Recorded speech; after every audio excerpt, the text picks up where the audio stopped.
자, 안녕하세요. 부타로드 지금 경덕왕 이야기 어떻게 보면 통일신라에서 상대, 중대, 하대로 나누면 신라를 상대, 중대, 하대로 나누면 통일신라가 시작되면서부터 중대신라가 된 거고, 그리고 이 경덕왕을 끝으로 해서 경덕왕 아들이 이제 해공왕이거든요. 해공왕을 끝으로 해서 중대신라가 끝나고, 그 다음에 이제 하대신라가 이루어지는, 하대신라는 사실 혼란기입니다. 여러 가지 혼란들이 있고, 그 다음에 가장 큰 문제는 재위기간들이 굉장히 짧아요. 그거는 원래 그렇게 짧은지, 안 그러면 훅 갔는지, 뭐 여러 가지 생각들을 해볼 수가 있는 거죠. 그래서 이제 혼란기로 넘어가는 그러한 흐름 속에 있다. 그러니까는 안정되고 발전한 마지막 왕이라고 보시면 돼요. 해공왕은 이제 가는 왕이거든요. 가는 왕. 그래서 그 이야기들을 해드리도록 하겠습니다. 그래서 충담사 이야기 지난 시간에 잠깐 했는데, 이 경덕왕 때 이제 충담사가 나오는 거예요. 충담사가. 그래서 3월 3일 날, 3월 3일, 9월 9일 이야기가 나와요. 3월 3일, 9월 9일 이야기가 나오는데, 3월 3일 날 이 경덕왕이 귀정문, 이거 이름이 되게 좋은 것 같아. 올바름으로 돌아가는 문이 있었는데, 그 누각 위에 올라가서 신하들에게 그렇게 얘기했다는 거예요. 지나가는 괜찮은 스님을 한번 모셔와라.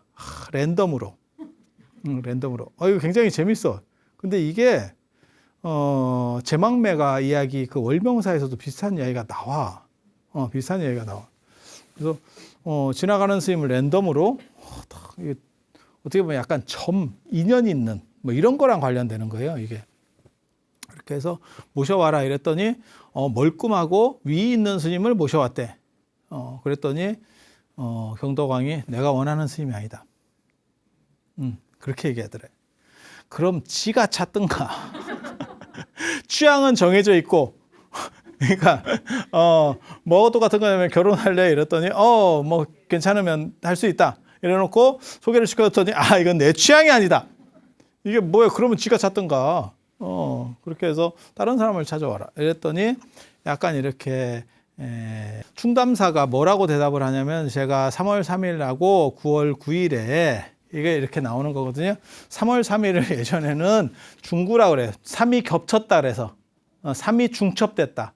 9가 중첩됐다. 3월 3일하고 9월 9일에 제가 사마령에 모셔져 있는 미륵부처님에게 차공향을 올립니다. 그렇게 해서 차공향을 올리고 지금 가는 중입니다. 그러니까는 옷도 약간 이렇게 누추하고, 그 다음에 앵통이라고 하는데 삼태기 뭐 이런 거예요. 거기에다가 차도구가 있었던 거예요. 차도구.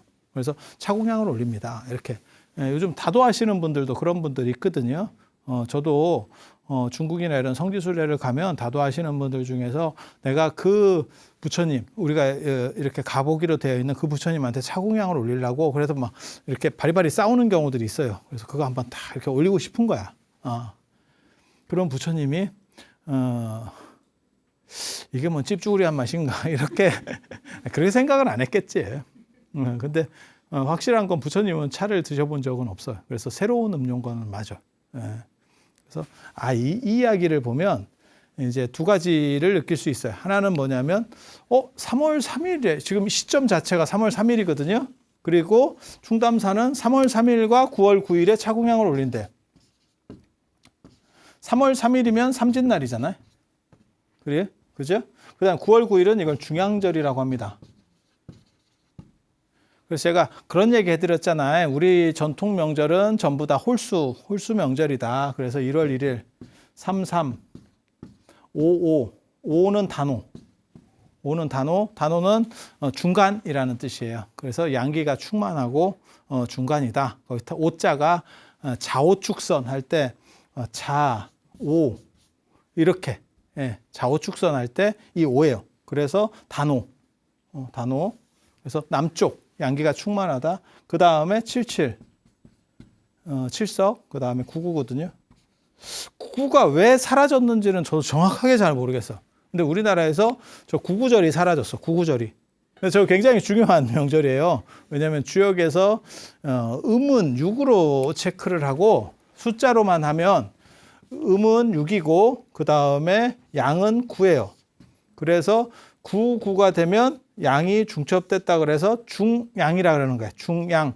중구라고도 하고 중양이라고도 해요.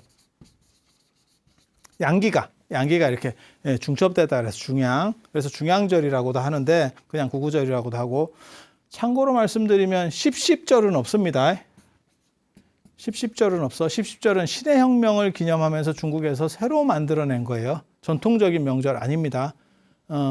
중국의 지금 제일 큰 명절 중에 하나가 저 쌍십절이라고 합니다. 그냥 왜 쌍십인지는 알겠지. 발음이 약간 불경스러울 수도 있는데 십이 겹쳤다 그래서 쌍십절 이렇게 표현하는데, 그거는 신의 혁명, 손문이 신의 혁명을 일으킨 게 10월 11일에서 그걸 기념하는, 어떻게 보면 건국기념일 아니면 민족 해방일 뭐 이런 식 개념이라고 보시면 돼요. 그래서 전통적인 명절은 절대 아니에요. 그래서 모두 홀수만 전통적인 명절인 거고, 그리고 9월 9일이 양기가 충만하기 때문에 이때 뭘 하는 거냐면 천도하죠. 귀신을 올려만 놓으면 바로 올라간대. 양기가 충만해서. 고기압이야, 고기압. 그래서 그냥 막 다 빨아 올린다는 거예요. 그래서 지금도 일부 절에서는 9월 9일 날 잘 모르는 분들 천도제를 지내죠. 그러니까 백중 때 지내는 거는 불교하고 관련된 그건 우람분절이라고 하는 인도에서부터 시작된 한거 해제 때 그 깨달은 사람들이 많아서 그 깨달음의 에너지로 문제 있는 분들을 천도시켜서 올리겠다라고 하는 개념인 거고, 9월 9일 중양절은 이거는 동아시아 전통에서 양기가 워낙 그때 충만하니까 그냥 놓기만 하면, 왜 그런 거 있잖아요. 정초에 바람 잘 불 때 연 그냥 올리기만 하면 그냥 날아갈 때 있거든. 그런 생각을 하시면 돼요. 그래서 천도가 두 종류의 유주무주 천도는 두 종류의 문화가 있었던 거야. 하나는 불교적인 백중이라고 하는 게 있고, 하나는 중국 전통적인, 동아시아 전통적인 9월 9일 중양절이 있었어요. 그런데 어느 날 이 중양절은 사라졌어요. 그런데 이렇게 보면 충담사가 있을 때는 중양절 상당히 있었구나. 3월 삼진날과 더불어서 삼삼은 9잖아. 왜 삼진날과 중양절을 했는지는 알겠지. 이 사람이 지금 삼해 문화하고 관련된 어떠한 특징을 보이고 있는 거예요. 제가 그 얘기 해드렸잖아요. 단군신화를 보면 삼진법체가 나온다. 그래서 삼위퇴백을 보고 환웅, 환인, 환웅 3이라는 게 나오고 360가지를 주관을 하고 풍백, 우사, 운사라고 하는 세 명이 나오게 되고 뭐 이런 식으로 다 그 다음에 곰과 호랑이를 3, 7일 동안 다 삼진법체가 나오고 있다라는 얘기를 해드렸는데, 여기서도 지금 3에서 9로 넘어가고 있는 거예요. 그리고 사건이 발생한 것은 삼진날 발생한 거고, 그렇게 해서 그 사마령이 지금 어딘지는 정확하게 잘 모릅니다. 지금 사마령 미륵불로 추정하는 게 지금 경주박물관에 가면 요 PD님이 여기다 넣어주실 거예요. 경주 국립박물관에 가보면 거의 메인 유물 중에 하나가, 불교 쪽 메인 유물 중에 하나가 그 사마령 미륵불이라고 되어 있습니다. 그래서 삼존불이 있는데 진짜 애기같이 포동포동하게 생겼어. 그래서 유홍준 선생님이나 이런 분들이 뭐라고 얘기하냐면 저 미륵부처님이 이렇게 앉아 있는데, 미륵부처님이 앉아 있는 상들이 많거든요. 의자에 앉아 있는 상. 그런 것들도 제가 왜 앉아 있는지, 미륵이 왜 앉아 있는지, 다리를 왜 꼬고 있는지 뭐 이런 것들도 사실 내가 밝혔어. 내가 그런 거를 또 이제 얘기를 해줬는데, 아무튼 뭐 그 얘기를 할 거는 아니고, 저는 미술사 하는 사람이니까 이제 그런 얘기, 그러니까 어디서 연원이 돼서 나왔는지를 얘기를 하는 건데, 근데 그 얘기를 지금 할 거는 아니고, 그렇게 의자에 앉아 있는 상으로 나오거든요. 근데 굉장히 복스럽게 생겼습니다. 크기는 아마 한 이 정도 될 걸? 내 키보다 작지 싶은데 의자에 앉아 있으니까. 그래서 이렇게 보면 너무 복스럽게 생겨가지고 자꾸 사람들이 이렇게 슬쩍슬쩍 팔을 만지고 무릎을 만지고 이렇게, 그래서 때가 껴 있어요, 부처님이. 되게 이렇게 느낌상 만지고 싶은, 우리도 그런 거 있잖아. 어린애기들도 이렇게 보면 이렇게 하다가 엘리베이터나 이런 데서 애를 딱 보면 이렇게 한번 이렇게 쓰다듬어 보고 싶은 그런 애가 있고, 씩씩한데 이렇게 자식 괜찮아. 앞으로 인생이 험난할 거다. 뭐 이런 애도 있고 약간 다르잖아. 근데 그런 느낌을 줘요. 그러니까 부처님인데 이렇게 친근하고 약간 귀여운 느낌? 서산마의 삼존불도 약간 비슷한데 서산마의 삼존불보다 제가 보기에는 이쪽이 약간 더 귀엽습니다. 약간 애기 같아요. 그래서 그 부처님을 사마령 미륵불이다라고 하는 게 가장 많이 나오는 이야기고 그런데 이제 경주 쪽과 관련해서 윤경열 선생이라는 분이 있어요. 결의의 땅 뭐 책도 쓰고 뭐 이렇게 했었던 그분이 돌아가신 지 꽤 됐는데 그분이 이제 책에다가 약을 팔 때 뭐라고 했냐면 그런 조그만 부처님이 아닐 거다. 그래도 3월 3일, 9월 9일 날 차를 올리고 하려면 뭔가 덩치가 커야 될 거 아니냐. 그리고 사마령이래잖아. 령. 어떤 제잖아. 고개잖아. 고개. 그렇게 해서 남산을 이렇게 찾았더니 이런 고개에 큰 연화자대가 하나 있어. 연화자대가 지금도 있어요. 굉장히 큽니다. 상당히 큽니다. 상당히. 뭐 이 정도까지는 아니고 한 저 정도는 되겠다. 저 정도보다는 더 클 거예요. 저 얘기는 뭐냐면 큰 서 있는 부처님이 계셨을 거라는 뜻이에요. 그냥 전체적인 추정으로 봤을 때. 그래서 그 정도 부처님이 아니겠느냐라고 해서 거기를 사마령으로 추정하는 경우가 있고 이 삼존불, 미륵 삼존불을 가지고 사마령으로 경주박물관에 모셔져 있는 그 부분들을 사마령 미륵불로 보는 경우가 있고 두 가지가 있어요. 두 가지가. 아무튼 어느 게 맞는지는 뭐 정확하게 알 수는 없고 정답을 낼 수는 없어요. 이유는 뭐 근거가 있어야지. 그냥 주장들만 있는 거지 뭐 뚜렷하게 한 방이 없어. 한 방이. 그러다 보니까 그냥 그런가 저런가 하고 있는 거예요. 그렇게 해서 거기에 차를 올린대. 차공양을 올린대. 그러니까 이분은 지금 충담사는 차와 관련된 무언가 영향을 받고 있는 사람이에요. 제가 얘기했잖아요. 한국 사람들은 물이 좋기 때문에 우리는 산이 많고 그러니까는 계속해서 나무들이 물을 먹었다가 뿜어내니까 계곡에서 물이 어느 정도 안 그치고 계속 그게 이제 깨끗한 물이 도는 거고. 그래서 차에 대한 필연성이 없는데 중국 문화가 들어오면서 중국 당나라에 가서 이제 약간 혀꼬부라진 사람들이 유학 갔다 오면서 이제 이게 차야 이러면서 하는 문화가 나타나는 거거든요. 그래서 우리는 차의 필연성이 그렇게 뚜렷하지 않아. 그런데 중국은 무조건 물이 안 좋으니까 차를 마셔야 됐고 그걸 갔다 온 사람들이 이제 이렇게 고급 문화로다가 만든 거죠. 그러니까 부처님께 고급적인 거니까 차공양을 올리고 있는 거고 오늘날까지도 그 유풍이 남아서 지금 예불 할 때 다계라고 하는 걸 하는 거고 아금청정수 변희감로다. 봉원삼보전 뭐 이렇게 해서 하는 거고 아니면 금장감로다. 이렇게 해서 지금 내가 차를 올립니다. 라고 하는 차에 대한 유풍들이 남아있는 거. 그러니까 저 때도 그렇게 했었는 것 같다. 그러니까 고급이니까 내가 의미 있는 날에 차공양을 한번 올려야겠다. 뭐 그건 생각해 볼 수 있는 거죠. 그러다가 경덕왕 눈에 띄어서 이제 얘기를 하는 거야. 그러면서 저한테도 그럼 차를 한 잔 주실 수 없습니까? 탁 이렇게 그랬더니 차를 이렇게 탁 우려줬는데 일반 차하고 다르대. 일반 차하고 다르대. 이게 뭔가 싶지? 일반 차하고 뭐가 다를까? 왜 달랐을까? 그런 생각 안 해봤어요? 임금이 입이 굉장히 고급일 거라는 생각 안 들어요? 그런데 왜 일반 차하고 다를까? 너무 싼 거였나? 이런 생각이 들지. 그러면 임금 입장에서는 어렸을 때부터 계속 비싼 것만 먹다가 싼 걸 먹고 이게 그러니까 뭐하고 똑같은 거냐면 계속 미쉐링 셰프들이 계속 해오던 음식만 먹던 사람이 갑자기 신라면을 먹었더니 이거 굉장히 새로운데요? 이런 반응일 수도 있어. 이게 근데 이제 충담사가 차를 올릴 정도면 뭔가 차에 좀 일가견이 있다. 지금 그 얘기예요. 앵통에 차 도구를 넣고 다닌다. 그러니까 차에 대해서 뭔가 좀 초이 스님 같이 뭔가 좀 이렇게 관점이 있는 분이다. 지금 스토리는 그렇게 가는 거야. 그렇게 해서 딱 차를 줬더니 그리고 대화를 했더니 범상치가 않대. 그래서 당신이 혹시 그 창기 파랑가를 지은 그 스님이 아니요? 그게 유행가였었는가 봐. 주술적 유행가. 기파랑이라고 하는 화랑에 대해서 그거를 이렇게 뭐랄까 그 양반을 찬양하는 노래를 지어준 거예요. 창기파랑가. 근데 뭐 별로 중요하지 않아서 갖고 오진 않았는데 그랬더니 내가 그런 사람입니다. 그게 납니다. 이랬다는 거잖아. 나도 그런 거 잘하는데. 전혀 겸손하지 않고 겸손과 거리가 멀고 그게 납니다.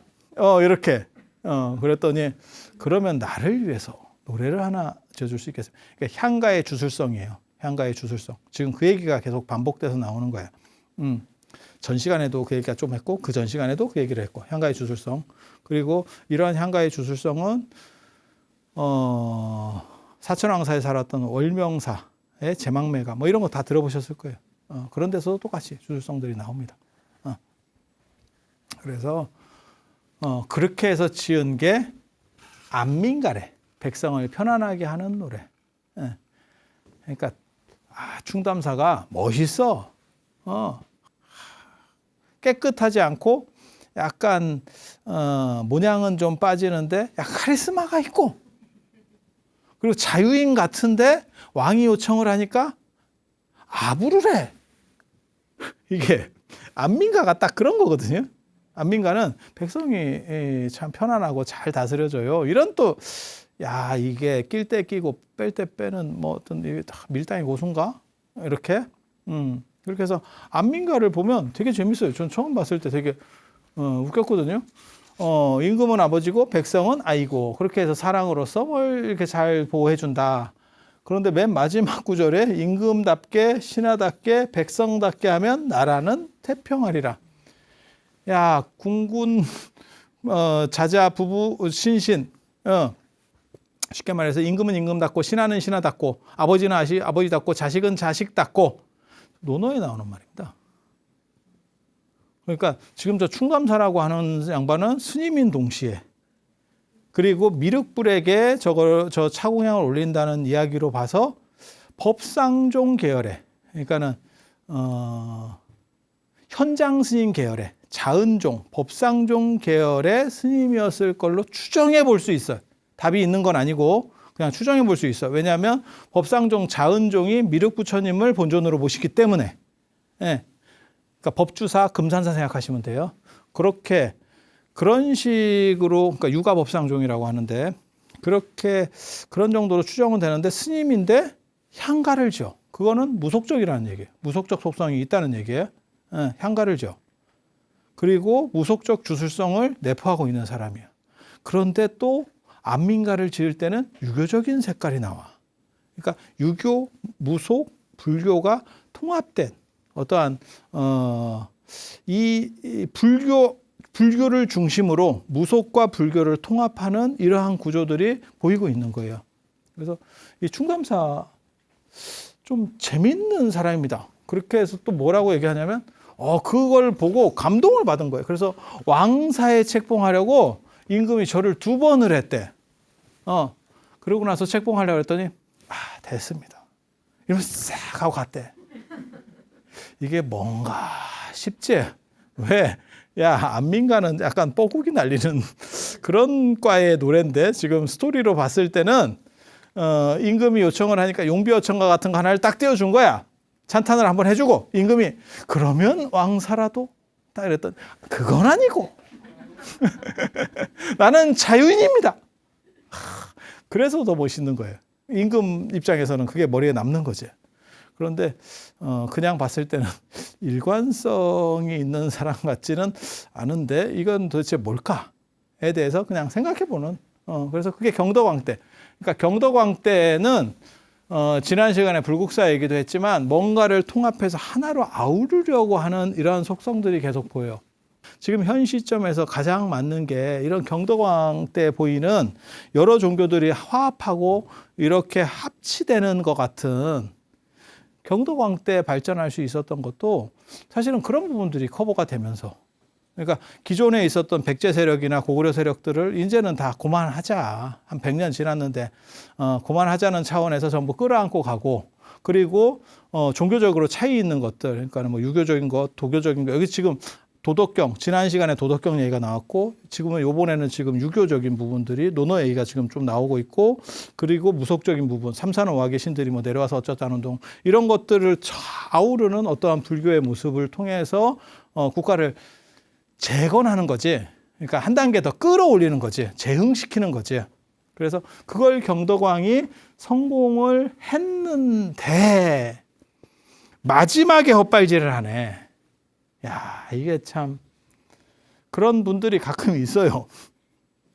잘했어. 근데 마지막에 헛발질을 해.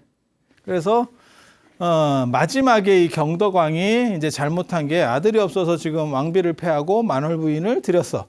그렇게 해서 태어난 게 해공왕이에요. 그런데 그 사연에 뭐가 나오냐면 지난번에도 잠깐 얘기해 줬었던 표훈대덕 이야기가 나옵니다. 의상의 10대 제자 중에 한 명입니다. 그리고 저 금강산에 가면 4대 사찰이 있는데 유점사, 그 다음에 이제 장안사, 신계사, 표훈사, 표훈과 관련된 이 표훈사가 있을 정도로 표훈이 대단한 사람이에요. 그 다음에 불국사 처음 창건했을 때 김대성에 의해서 불국사가 창건, 그다음 국가가 완성하긴 했지만 그렇게 해서 신림과 표훈이 주석을 했다라고 하는 기록도 있어요. 그래서 표훈이 굉장히 중요한 의상계 화엄종의 어떻게 보면 메인 간판이에요. 그리고 이 양반은 하늘에 이렇게 왔다 갔다 해요. 신들의 세계를 왔다 갔다 한다고. 그리고 그 얘기가 의상에게서도 나오죠. 전후소장살이조, 삼국유사 전후소장살이조에 보면 의상이 유학 갔을 때, 의상이 중국 당나라 종남산에 유학 갔을 때, 종남산에 유학을 갔을 때 이때 도선 스님을 만나는데, 도선율사를 만나는데, 남산율종의 도선입니다. 남산 사분율종이에요. 좀 더 정확하게 하면 사분율종의 도선 스님을 만나는데 이 양반이 천공을 받았잖아. 제가 전에 얘기해드렸어요. 중국사 얘기할 때, 중국불교 얘기할 때. 그래서 하늘에서 이 양반은 하늘로 올라가는 재주는 없고 하늘에서 공경해서 계속 음식을 내려주는 거지. 그게 의상과 관련된 거거든요. 그런데 의상 제자인 표훈 때가 되면 표훈은 올라갑니다. 어떤 게 더 높은 것 같아? 택배로 내려주는 게 더 높은 거예요. 내가 올라가서 뭘 한다거나 이거는 약간 떨어지는 겁니다. 그러니까 무슨 얘기냐면 우리가 약속을 잡았는데 나는 서울에 살고 저 사람은 뭐 대전에 살아. 그러면 내가 대전으로 가면 내가 떨어지는 겁니다. 뭔 얘기인지 알아들으시겠어요? 센 사람한테 맞춘다니까 대부분. 약속 시간도 그렇게 잡잖아. 그러니까 비슷한 친구들 말고 꼭 저 사람을 만나야 되고 센 사람이야. 그러면 시간이 언제가 괜찮으세요? 이렇게 해서 내가 대충 맞추지. 쩌리가 맞추지. 그래서 간다라고 하는 게 더 대단한 게 아니에요. 사실은 오는 게 제가 보기에는 더 대단한 거라. 그렇게 해서 진평왕 때 보면 천사가 내려오지. 하늘에 있는 사자. 어떻게 보면 날개 달린 천사는 아니고요. 이렇게 해서 내려와서 이렇게 존중을 표하는 게 나오지. 그런데 여기는 올라가는 거예요. 그러니까 약간 격은 약간 떨어진다라고 생각하면 되고 하늘에 저렇게 왔다 갔다 했대. 하늘이라고 말하는 거는 제석천입니다. 그래서 제석천 신앙이 진평왕 때만 존재했던 게 아니고 계속 내려오고 있었구나라는 걸 알 수 있어요. 이 제석천이 석재환인이라고 하잖아요. 나중에 삼국유사에 보면 환인과 결합돼서 제석이 곧 환인으로 인식되는 이렇게. 그러니까 그거는 전통적인 무교적인 부분하고 불교가 습합된 그런 내용이에요. 그래서 제석천 신앙이 신라 하대까지 계속 내려오는구나라는 걸 알 수 있는데 이때는 올라가게 되는 거고 그리고 올라가서 경덕왕이 뭐라고 표현하게 얘기하냐면 내가 아들이 없는데 자식이 없는데 이러니까 이제 물어보는 거죠. 그랬더니 내 문제를 좀 얘기해 주세요. 그랬더니 제석천이 뭐라고 얘기하냐면 임금에게는 딸은 있다. 아들은 없지만 딸은 있다. 그렇게 해서 그 얘기를 또 표훈이 내려와서 왕에게 하니까 이게 되게 재밌어. 무슨 큰 스님이 인간 파발마야. 매일이야, 매일. 이 중에 갔다가 임금님이 아들 있냐고 물어보라는데요. 그랬더니 딸만 있어요. 그랬더니 왔더니 딸만 있다는데요. 그랬더니 아들로 바꿔주면 안 되냐고 한번 물어봐 주세요. 그러니까 다 같이 가서 아들로 바꿔주면 안 되냐는데요. 이러니까 제석천이 뭐라고 얘기했냐면 천재가 뭐라고 얘기했냐면 아들로 바꾸는 게 가능성은 있는데, 가능한데 그렇게 되면 나라가 기운다라고 얘기를 하는 거예요. 그런데도 와서 그 얘기를 해줬더니 나라가 기울든 말든 아들이었으면 좋겠어요. 여기서 우리는 남아선호인가? 자장율사 때도 그런 남아선호를 약간 봤었거든요. 제가 그래서 굉장히 특이한 남아선호가 신라에 존재한다. 그런 얘기 했었잖아요. 그러니까 남아선호인데 대를 이을 필요는 없고, 그러니까 전부 출가시키는 거죠. 명랑 때도 그렇고, 명랑 엄마, 법승랑도 자기 아들도 전부 출가시키고, 그 다음에, 자장도, 자장 아버지 소판 무림이 아들을 낳으면 내가 출가시키겠습니다. 라고 했다는 걸 봐서 아들은 선호하는데, 그 위에 딸도 있었잖아. 그러니까 딸이 있고 아들이 나오는데 딸만 있으니까 아들 어떻게 좀 안 될까? 이러는데 부처님한테 뭔 딜을 하냐면 관세음보살한테 딜을 했지. 정확하게는 천부관음이니까 아들을 낳으면 출가시키겠습니다. 그러면 대를 잇기 위한 거는 아닌데 아들은 선호하는구나. 조선시대 때는 대를 잇기 위해서 아들을 선호한 거고 약간 개념이 다르구나라는 거를 판단해 볼 수 있어. 그렇게 해서 아들로 바꿔주세요. 이 얘기는 뭐냐면 경덕왕 때 정치가 잘 돼서 그런 거예요. 나라가 안정되고 잘 발전을 하니까 이게 뭐 어떤 문제가 있냐면 그래봐야 무너져봐야 뭐 대단할 게 있겠어. 지금 이렇게 우리가 잘 나가는데 이런 생각을 했는데 한 방에 무너졌지. 이게 한 방에 무너졌지. 그래서 그런 문제가 벌어져요. 그러면서 뭐라고 천재가 얘기하냐면 재석천이 얘기하냐면 표운에게 표운대덕에게 뭐라고 했냐면 그러면 나라가 위태로워도 괜찮으면 딜을 하는 거예요. 그러면 나라를 골로 보내는 식으로 어쩔 수 없이 그렇게 가는 거고 그 다음에 아들을 낳게 해주겠다. 그게 해공왕입니다. 해공왕.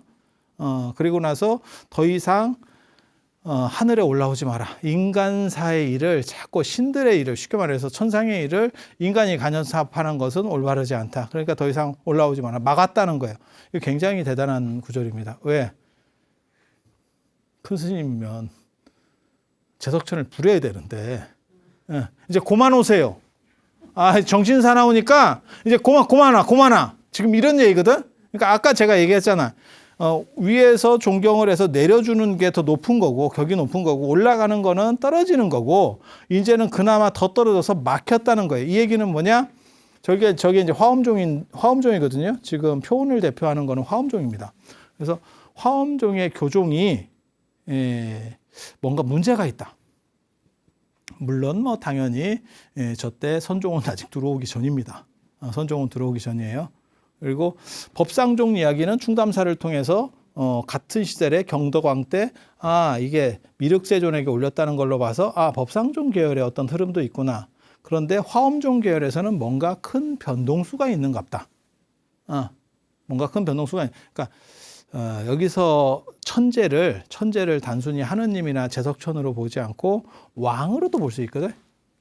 왕으로도 볼 수 있거든. 그러면 정치 권력과 화엄종의 어떤 충돌이 있었나? 라는 생각도 해볼 수 있어요. 그리고 불국사를 만들고 나서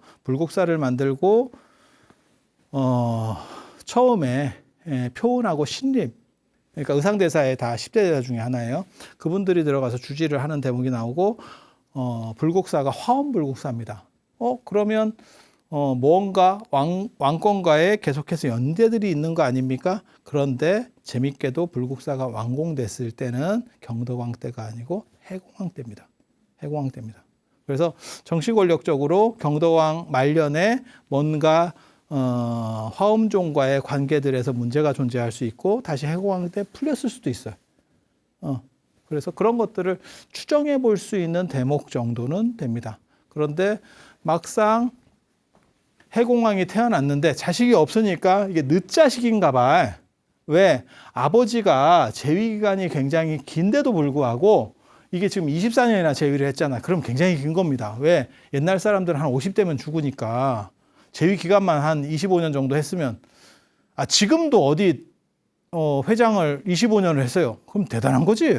지금같이 오래 사는 시절에도. 그렇지 않아요? 그래서 그렇게 생각하면 굉장히 좀 나이가 많은 분이다라는 정도는 추정을 해볼 수 있는데도 자기가 죽었을 때 해공왕 자기 아들이 8살에 보위에 오르거든. 그럼 진짜 늦자식인 거야. 진짜 귀하게 얻기는 귀하게 얻었는가 봐. 그렇죠. 그냥 계산했을 때.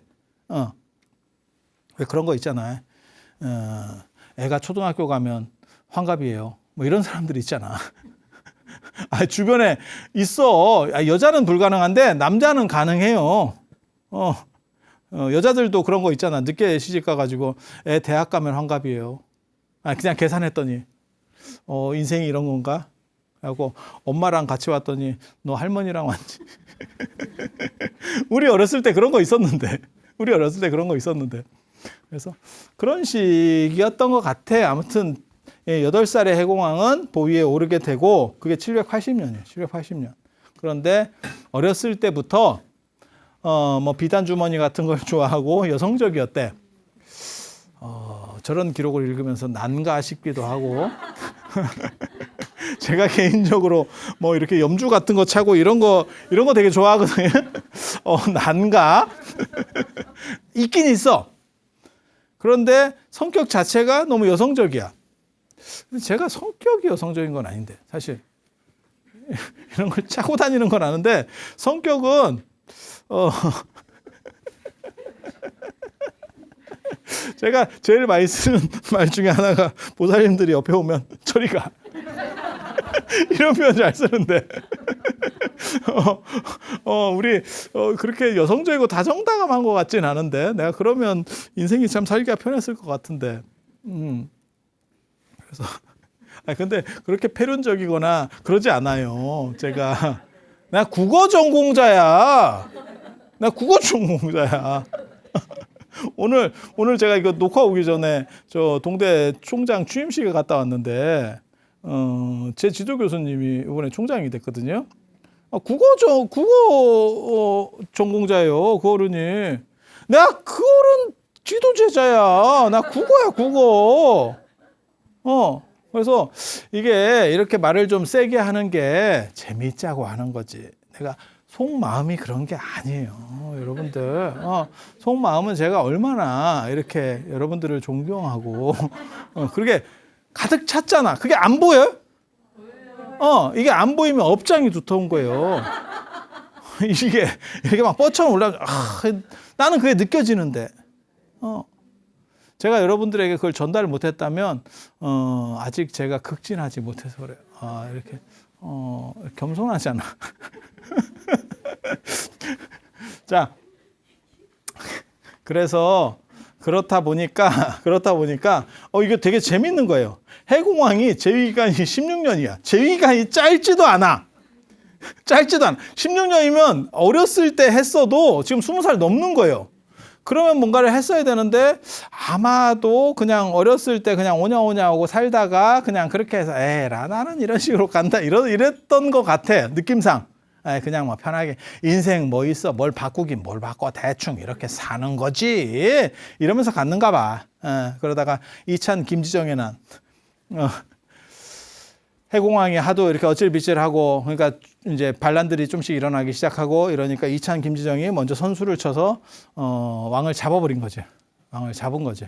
그렇게 해서 저거는 친위 쿠데타라니까. 어떻게 보면 내가 왕을 잡고 동탁 생각하시면 돼요. 동탁이 한나라 황제를 잡고 후한의 황제를 잡고 이제 내가 호가호위 하려고 한 거지. 호가호위 하려고. 그러니까 왕을 죽이려고 하는 건 아니야. 내가 정권의 실세가 되려고 쿠데타를 일으킨 거야. 그런데 지난번에도 잠깐 얘기했어요. 김양상과 김경신이 합동으로 반란을 일으켜서 이찬 김지정을 죽이고 해공왕 내외도 같이 죽입니다. 그러면서 내가 왕 이렇게 선덕왕이에요. 그래서 36대 해공왕, 37대 선덕왕, 38대 선덕여왕 아니고요. 선덕왕. 그 다음에 38대 원성왕. 원성왕이 그 괴릉의 주인공입니다. 경주 그 괴릉. 그 무인상, 그 서역 사람 같이 생긴 무인상, 그 다음에 사자 이렇게 있는 그 괴릉 아주 멋진 무덤이에요. 어떻게 보면. 그래서 연못 위에다가 시체를 걸었다 그래서 괴릉이에요. 관을 연못 위에다가 이렇게 띄어서 걸었다 그래서 괴릉. 걸개자를 써서 괴릉이에요. 그래서 어떻게 보면 이때까지로 해서 태종 무열왕 김춘추계가 끝나고 해공왕까지로 해서 끝나고 그 다음에 저 위로 올라가는 내물왕계, 이게 뭔가 싶은 내물왕계가 다시 왕이 되면서 신라 하대가 열리는 그런 상황들이 펼쳐집니다. 그래서 표운대덕 이후로 더 이상의 성인은 나지 않았다 라는 얘기가 나옵니다. 그리고 이 성인과 관련해서 누구누구가 성인인가 이런 생각이 들잖아. 그게 바로 동경 흥룡사 금당 10성조예요. 여기서 동경이라고 나오는 걸 보면 이게 고려시대 때 기록이구나 라는 걸 알 수 있어. 저기에 보면 10명의 대단한 사람들이라는 불교에 어떻게 보면 어벤져스를 꼽아놨어. 근데 거기에 보면 표운이 나와. 그래서 더 이상의 성인은 안 나왔다. 그러니까 불교도 어떻게 보면 맥이 끊어졌다. 여기서 말하는 불교는 교종입니다. 왜? 선종은 이제부터 시작이다. 선종은 좀 이따가 시작이다. 아직 등장도 안 했어, 선종은. 그래서 성인이라고 하는 거는 교종에서의 더 이상의 사람들은 인물다운 사람이 없어졌다. 그러니까 맥이 쇠퇴했다라고 하는 거예요. 다음 시간에 흥륜사의 도대체 10명, 저 어벤져스, 신라 불교를 대표하는 어벤져스들은 누군가에 대해서 한 번 정도 짚어드릴 수 있도록 그렇게 하겠습니다. 자, 오늘 들어주셔서 감사합니다.